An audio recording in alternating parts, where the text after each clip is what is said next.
sure ufana iGayimfundo uGavin Hungry bafethu akahambe bafethu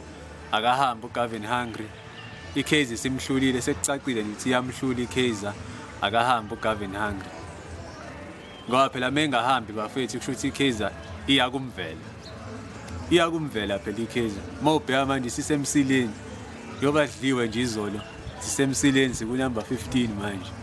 siya kwimvela phela kuyacaca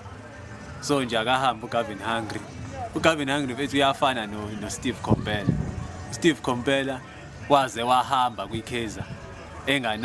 enganazo nje ischeme sakhe noGavin Hungry akanabo abadlala ongathi cha nasi ischeme saGavin Hungry akanabo abadlala aqala ngabe igame akazazi uyapheka uyathulula nje uzwe iflasha nje iKaizer uyise Stamkokweni akahambe uGavin Hungry wayengcono mina ngiyamkhumbula bafethu manje uMickledoor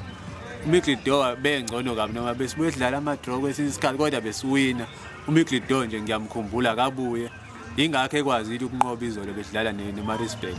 ukhombisile ubuchule ukuthi unalo hayi uGavin Hungry bafethu akahambe bafethu ufana iGayimfundo